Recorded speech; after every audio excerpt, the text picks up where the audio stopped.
Hello, I'm so excited to be here speaking to you. We're going to nerd out together about the science of love. It is so exciting for me. Hopefully, it is for you. If so, you're in the right place.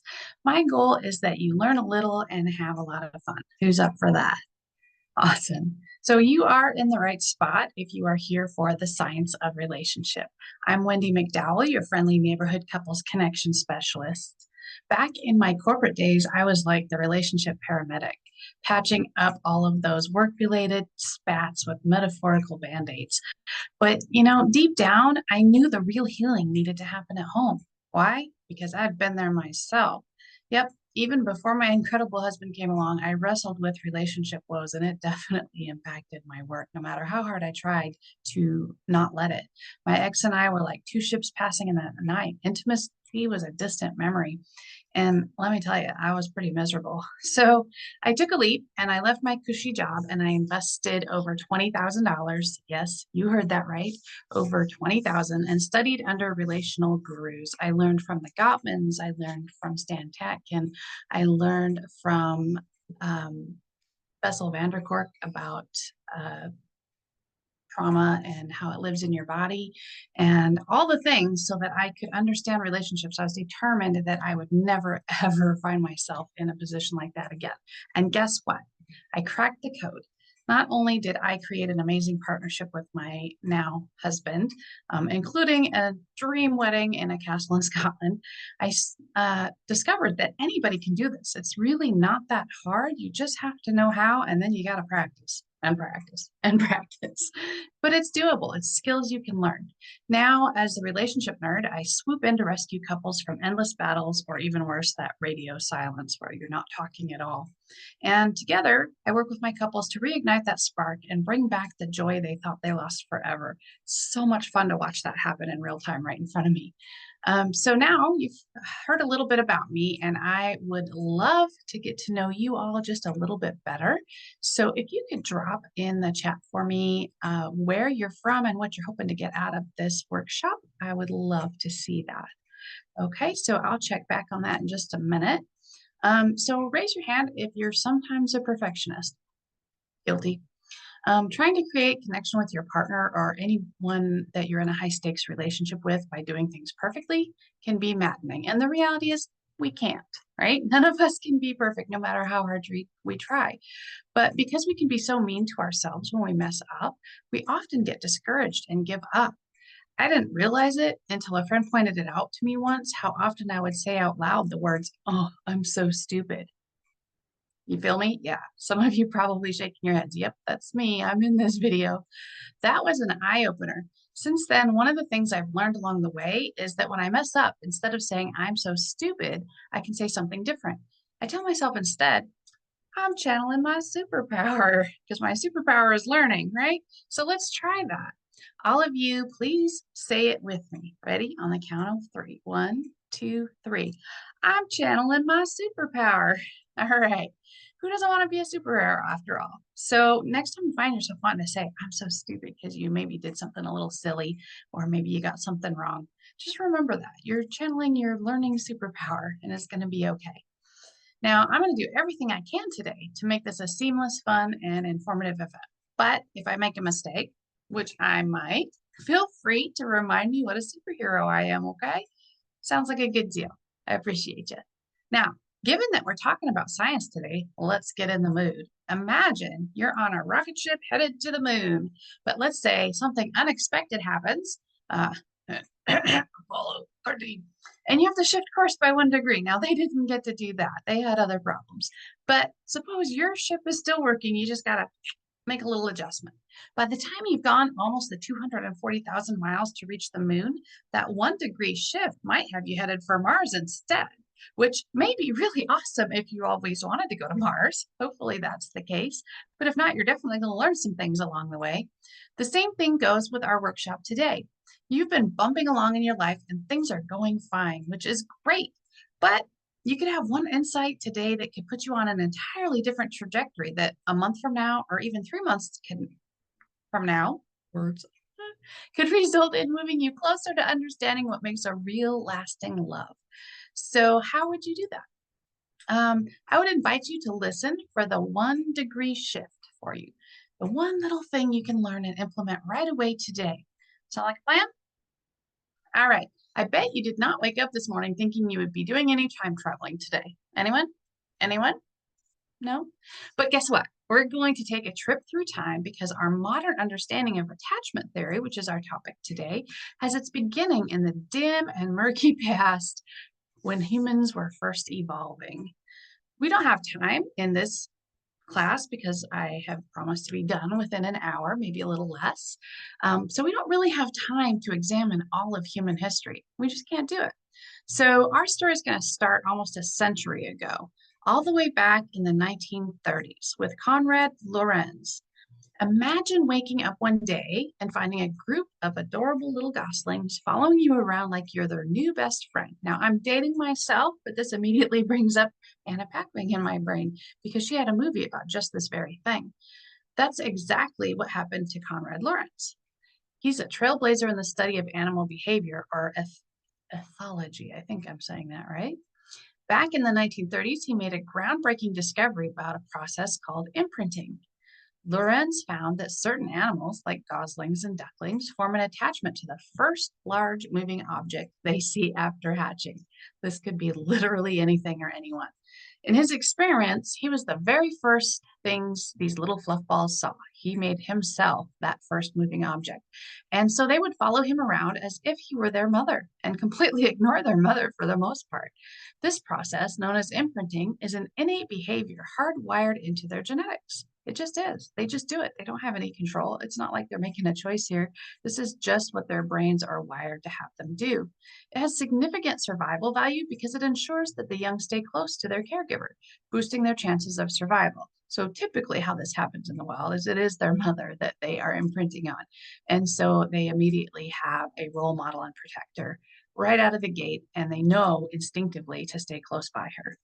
Lorenz's work showed that this imprinting happens during a critical period shortly after hatching, and once it occurs, what was even more interesting is it cannot be reversed. The goslings that imprinted on him, there was no amount of coaxing or manipulation that could get them to decide that their mother was their mother. It was Lorenz. He was it. He was everything to them. So his findings have had a profound impact on our understanding of attachment and development, not just in animals, but also in humans. His work laid the groundwork for further studies on how early experiences shape behaviors and relationships, which brings us all the way to the late 60s. So we missed out on some free love, but now we've got bell bottoms, disco, and John Bowlby. Bowlby was a psychotherapist who was really onto something fascinating back in 1969. He was heavily influenced by ethological theory, especially Lorenz's study on imprinting. Think about it. During human evolution, the babies who stayed close to their mothers were the ones who survived and eventually had children of their own. Bowlby hypothesized that both infants and mothers evolved the biological need to stay in contact with each other. He believed that attachment behaviors like seeking proximity are instinctive, even for humans. These behaviors kick in whenever something threatens that closeness, such as separation, insecurity, or fear. Bowlby also suggested that our fear of strangers is a crucial survival mechanism, built right into our very nature. Bowlby was no silly goose. He knew that if he wanted people to take his ideas seriously, he needed to approach it scientifically and do some experimenting to prove out his theory, especially because the prevailing theory at the time didn't allow for the idea of imprinting at all. During the time Bowlby was developing his theories, behaviorists thought that attachment in humans was all about food. Babies were basically on autopilot, growing attached to their caregiver over time simply because they were being fed. I'm pretty sure that that's why my dog loves me. So maybe there's some merit to that theory. My dog and I, we definitely have a bacon-based relationship. But back in the day, back in the summer of 69, if you're a Bryan Adams fan, and again, I'm dating myself, Bowlby said, "Hold up, there's more here than meets the eye." He theorized that if we peered into the murky depths of time, and we're talking caveman days, see, I did tell you we're going to go into some prehistory, but just dipping a toe. Kids who stuck close to their caregivers had a better shot at making it to adulthood, just like those lucky ducks. That was his idea. Why? Because proximity meant comfort, protection, and a higher chance of surviving saber-toothed tiger attacks, right? You got somebody with a big stick that can club that thing over the head, you might just survive because your little baby arms aren't going to get it done, right? They were a little more useful than T-Rex arms, maybe, but not by much. Right. So Bowlby believed that over time, natural selection did its thing. And voila, we developed a built-in motivational system for attachment. It's like our brain's GPS for emotional security. Bowlby then became intrigued by the idea that when babies cry, scream, or cling to their parents to avoid being separated, they're actually using some pretty clever survival tactics. He believed that these behaviors were shaped by evolution and helped increase the chances of survival for those little ones. How to test it without violating ethics was a bit of a challenge, but he found a way. But let's think about it. These attachment behaviors are like built-in alarms that go off when a baby feels the threat of losing the safety and care of their primary caregiver. Over time, the babies who are best at staying close to their caregivers were more likely to survive and pass on these instincts. Let's face it, if your baby was very quiet and well behaved, you might wander off from it. If you're in prehistoric times and fleeing for your life from a saber-toothed tiger that surprised you, you might forget to grab that kid. But if they're shrieking, you might just remember, right? So we can't really know what was happening back then. So we needed a way to kind of figure this out. And Bowlby called this whole idea the attachment behavioral system. It's basically the blueprint that guides us in how we form and maintain relationships, starting from those early days of clinging to our parents. So picture this. You're a baby explorer, ready to conquer the living room. But wait, you need a safe base, a caregiver who's there when you need them, right? No different than those kids needing their mama to save them from saber tooths. There's a lot of dangers out there in the living room. There's things like the vacuum cleaner, right? Um, so when caregivers are responsive and dependable and you don't actually get eaten by a rabid vacuum cleaner, you learn, hey, this world isn't so scary after all. And then so it turns out he was right. Bowlby was right. It's not just about snacks. It's about security. Nurturing, responsiveness, and emotional TLC are the real MVPs. And babies seem to instinctively know what to do to get that TLC. Nobody has to teach them. They just know, kind of like our little goslings. But how could he verify his ideas? Bowlby conducted several key studies to understand attachment, focusing on the bond between infants and their primary caregivers. One of the most well-known was his 44 Thieves study. So Bowlby examined 88 kids from a child guidance clinic.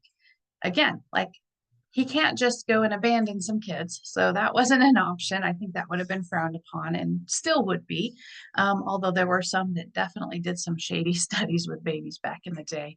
But half of these little kids that he was studying were little troublemakers. They had a history of stealing. He was looking specifically at kids that had that kind of a history. So 44 of his 88 were thieves. And the other half were just regular kids that didn't have a whole lot of behavior problems.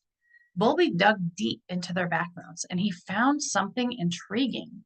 Among the 44 thieves, 14 of them were classified as affectionless psychopaths. Like they were really out there. They were definitely having some hardcore behavior issues. And kids who showed no affection, shame, or sense of responsibility fell into this category. And guess what? None of the regular kids fell into this category, not one. And so here's when it gets more interesting. Bowlby discovered that most of these affectionless psychopaths had experienced prolonged separation from their mothers. Yeah, so during their early years, mom wasn't really available to them. In fact, 12 out of the 14 had been separated from their moms for extended periods before they turned 5. So when they were very small. On the flip side, only 2 of the 30 non-affectionless thieves had similar experiences.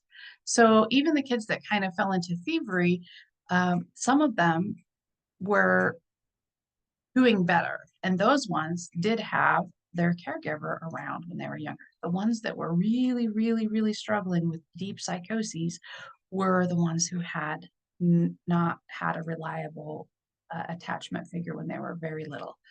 Bowlby concluded that early and prolonged separation from the primary caregiver could lead to emotional and behavioral issues.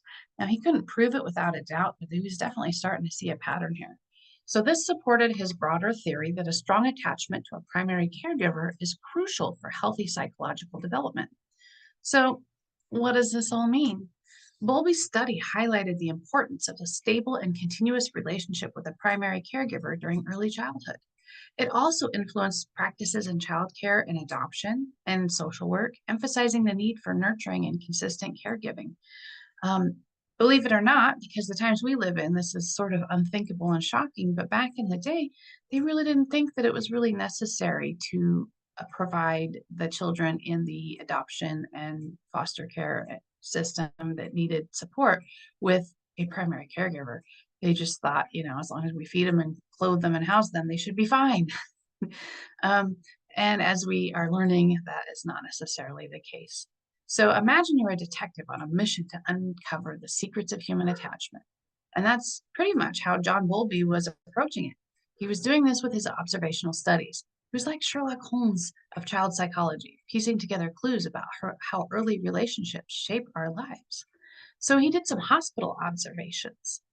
One of Bowlby's key investigations took place in hospitals. He observed young children who were separated from their parents due to hospitalization, another naturally occurring thing, not something that he did to anybody, but that he could observe what happened. So picture this: kids in a hospital ward feeling lost and scared without their parents, right? It's a day in the life at St. Jude's, right? Fortunately, they recognize that and they provide a lot of support, and they allow ways for parents to be there with their kids, which is really awesome. So that's part of what we've learned that's gotten us to this point. But Bowlby noticed that these children went through stages of protest, despair, and detachment. It was like watching a mini drama unfold. So it was almost like a little mini series of, oh my gosh, this terrible thing happened. And wow. With the kids first crying and protesting, then becoming despondent, and finally seeming to detach emotionally completely when their despondence and their cries didn't get them anywhere. Bowlby also turned his magnifying glass to residential nurseries. Here he observed children who were separated from their families and placed in institutional care. He found that these kids often struggled with forming attachments and exhibited similar behaviors to those he saw in the hospitals. It was clear that the absence of a primary caregiver had a profound impact on their emotional well being. So, even though they had nurses and folks to take care of their needs, it just wasn't the same. So, in 1951, Bowlby compiled all his findings into a report for the World Health Organization. He argued that a mother's love is crucial for a child's emotional health, likening it to the sun for a plant. Without it, children could wither emotionally. This report was a game changer. It highlighted the importance of nurturing and consistent caregiving. Bowlby's observational studies were like a series of detective cases, each revealing more about the mysterious world of human attachment. His work showed that early relationships are crucial for our emotional development, and his findings continue to influence how we understand and support children's needs today. So, what does all this have to do with love? I mean, after all, that's why you're here, right? So, to understand that, we need to a little bit more information about not just attachment, but attachment style. So, Bowlby was definitely finding this link uh, in emotional well-being with early childhood attachment to your caregiver. But we needed to know more. So, in the 70s, Bowlby teamed up with Mary Ainsworth. She took Bowlby's attachment theory and jazzed it up. Mary Ainsworth's work in the 1970s was groundbreaking, and it added a lot of depth to our understanding of attachment. Let's dive into her most famous contribution, the strange situation experiment. So, what is that? It's not Stranger Things. There's no Demogorgon, so never fear. However, in this experiment, imagine you're watching a mini drama unfold in a playroom. This is essentially what she set up to observe how infants react to stress and separation. The experiment involved a series of episodes where a mother, her infant, and a stranger were introduced, separated, and reunited in a controlled environment. So again, this was definitely a bold step. And so these were kept really minimal, but even in the minimal amounts of time that these situations occurred, they were able to determine some very vastly different things happening. So let's talk about that. What was the setup? The strange situation involved 8 episodes, each lasting only about 3 minutes. The first one, the mother and the infant enter the room together. The room is filled with toys to encourage the infant to explore. Situation normal, nothing going on. We're just hanging out playing with the toys with mom. Yay, everybody's happy. Stage 2, a stranger enters. The stranger talks to the mother and then tries to engage with the infant. So still nothing too alarming happening, but here's a third element that's this stranger and how did the infants respond to that? Then mom leaves. The infant is left alone with the stranger. How do the babies react to that? Stage 4, the mother returns and the stranger leaves. The mother comforts the infant. Stage 5, the mother leaves again. This time, the baby is alone in the room. Remember, it's only for 3 minutes, so we won't get too mad at Mr. Bowlesby. I think 3 minutes is going to be okay, but they definitely reacted. So in episode 6 of our drama, the stranger returns. Mom's still gone, and now the stranger comes in and tries to comfort the baby. And then episode 7, hallelujah, mom comes back. The parent returns for the second reunion. She comes back, stranger leaves, and this final reunion is critical for observing the infant's attachment behavior. How is it different from the stranger? How is it different from the first time that she left? So they observed all the ways that the babies would seek comfort and how quickly they would return to exploring. And then episode 8, finally, the infant is left alone again briefly before the parent returns. Now, this episode was used to observe the infant's behavior when they were completely alone and how they reacted when their parent returned. From these observations, Ainsworth identified several key behaviors. Exploration. She observed how much the infant explored the room and the toys, especially in the presence of the caregiver. Separation anxiety, how the infant reacted when the caregiver left, and stranger anxiety, the infant's reaction to the stranger, both when the caregiver was present and when they were absent. And reunion behavior, how the infant responded when the caregiver returned, including how quickly they're comforted and returned to play. These behaviors helped Ainsworth classify the infants into different attachment styles. She discovered that there seemed to be 3 responses to the temporary abandonment. Secure attachment, type B. These kids missed their caregiver, but they were cool when they returned, like, hey, you're back, no big deal. They weren't fussing, they weren't crying. They were a little concerned, but they weren't too worried. And when mom came back, it was like, oh, cool, you're back. And they were happy to see her, but they weren't like freaking out like your dog does when you've been gone for 30 seconds, right? At least my dog, he's completely nuts. So insecure avoidant is the next type, which is type A.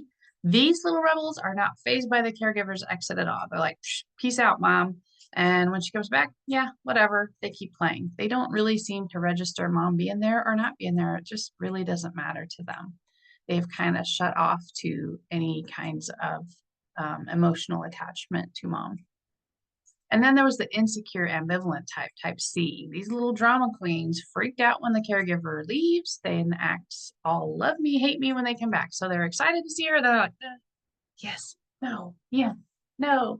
They just don't really seem to know what they want. So that is what she learned, and that laid the groundwork for some more work on attachment style in the 80s. So researchers Mary Main and Judith Solomon identified a 4th attachment style, which they called disorganized attachment. These kids often don't have a clear strategy for handling the ups and downs of being apart from and reuniting with their caregivers. This style is frequently seen in children who have experienced trauma or inconsistent caregiving. It's like they're caught in a whirlwind of emotions, not sure whether to approach or avoid their caregiver, whether to get excited, whether to shut down. They just don't know. So they try everything, and sometimes they don't do anything, and you just can't really know. They keep you guessing. So Mary Main also developed the adult attachment interview. This was also in the 80s, and the adult attachment interview is like a deep dive into an adult's path, exploring their childhood experiences and how they think about them now. It's been a game changer in linking those early attachment experiences with how adults form and maintain relationships. Think of it as a way to connect the dots between your past and present relationships.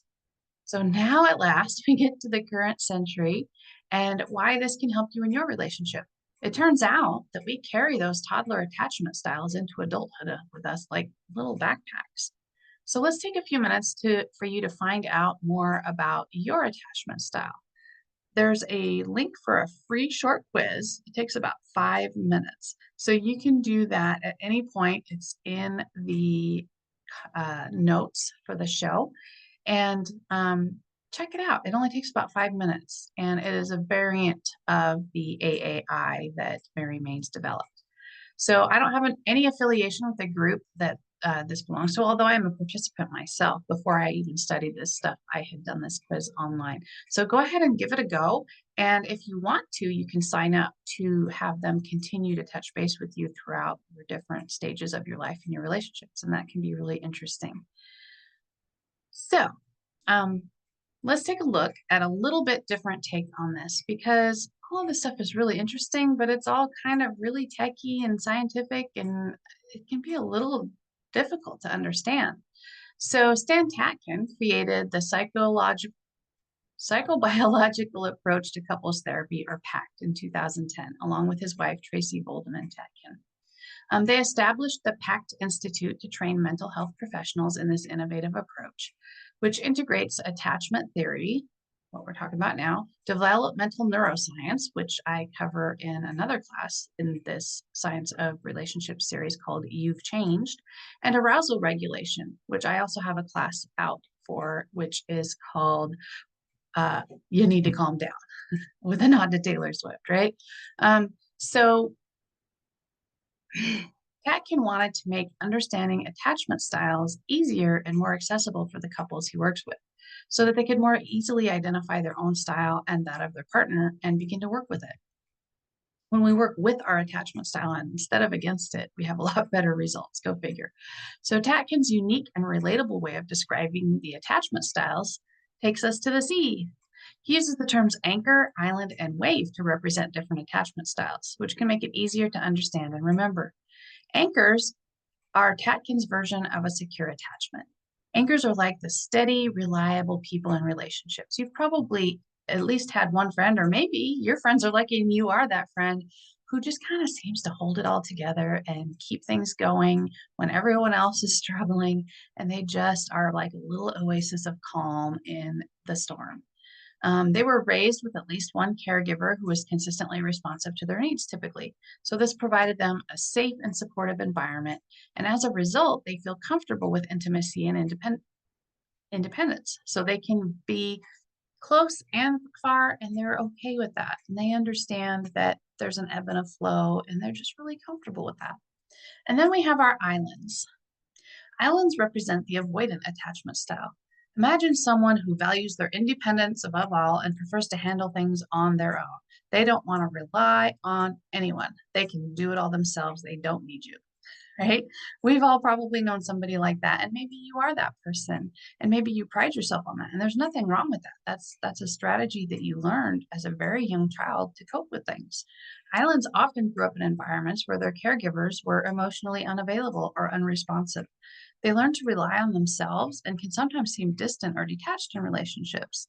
They need space and can feel overwhelmed by too much closeness. So if this is you, yeah, it makes sense why you feel that way. And it's important that your partner understands that and respects that need for you.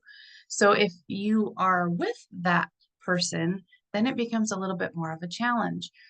Because if you are a secure attachment person, maybe you're kind of okay with it and you can work with it pretty easily. But if you happen to be an anxious attached person or a wave, it can definitely cause problems. We'll come back to that. So let's find out more about this wave. Waves correspond to the anxious attachment style. Think of someone who craves closeness and fears abandonment. They're the one that is going to want you to call and check in. They're the one that is going to want words of affirmation all the time. Tell me you love me. Tell me what you love about me. Tell me all these things. Give me lots of hugs and reassurance. And waves often had inconsistent caregiving where their needs were sometimes met and sometimes not. This inconsistency leads them to be hyper aware of their partner's availability. So they're going to notice if you're pulling back, they're going to notice all the things that you do and assign meaning to them. And they're going to oftentimes come across to other folks as being kind of clingy or overly sensitive. So if this is you, don't judge yourself. There's a reason you are the way you are, and it makes sense for where you came from.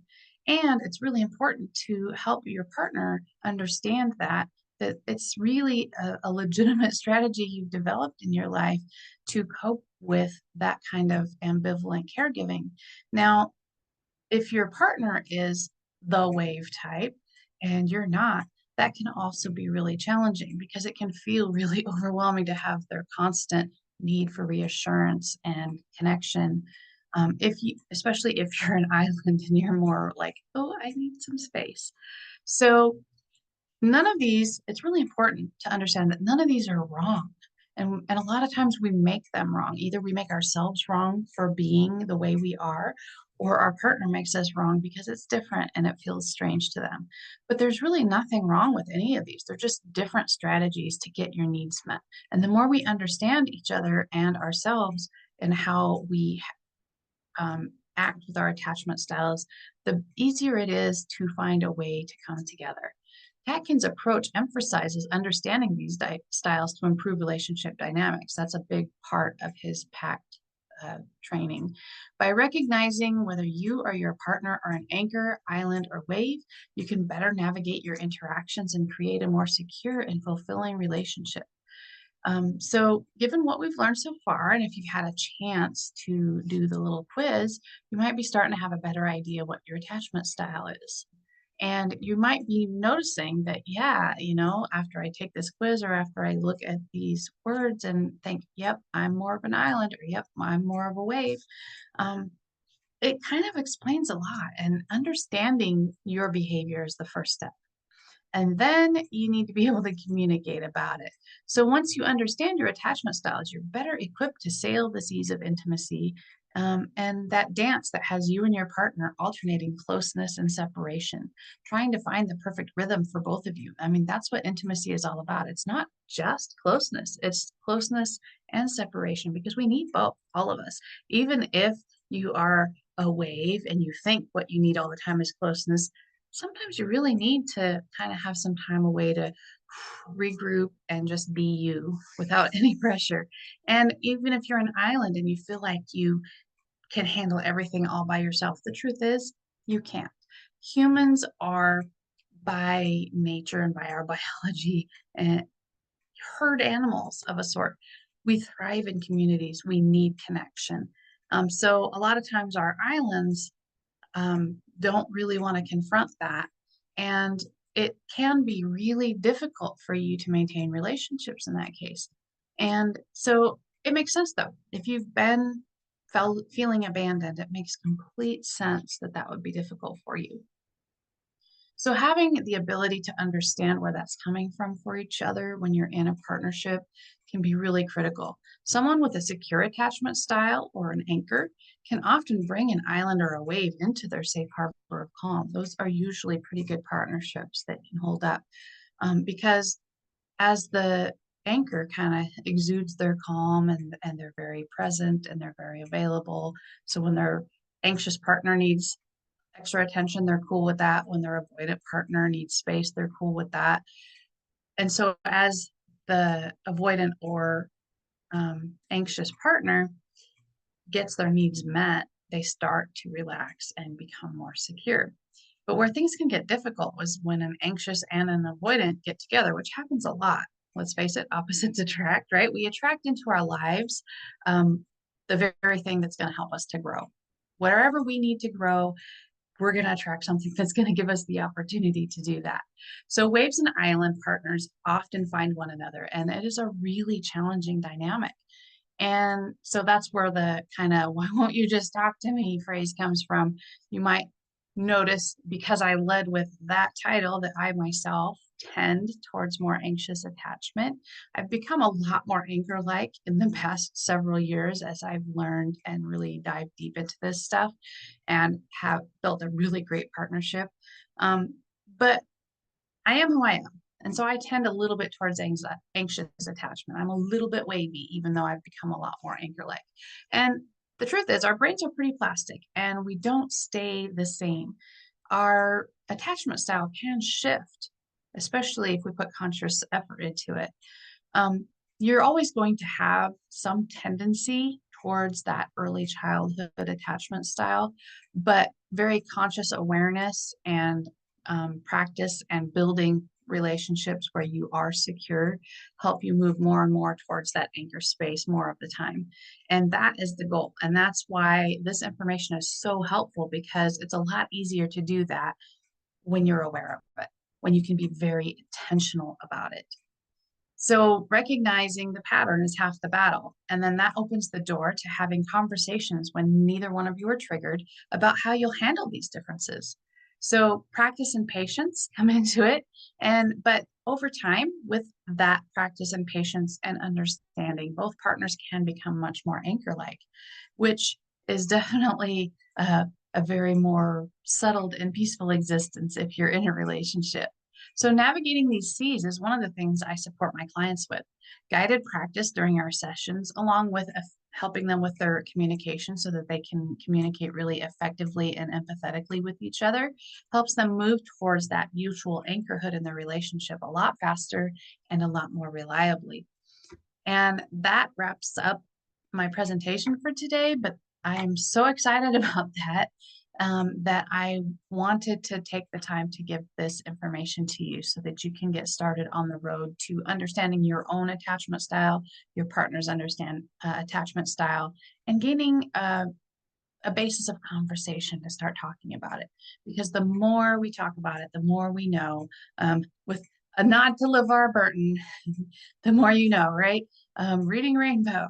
So I really appreciate you being here today and bearing with my 80s references. And I hope it's been fun, and I definitely hope it's been informative. And as my thank you to you, I have a few free gifts for you. So in the notes for the course, you're going to find my Find Your Voice checklist, a link to that. It has 9 communication hacks that will help you have a lot more effective communication.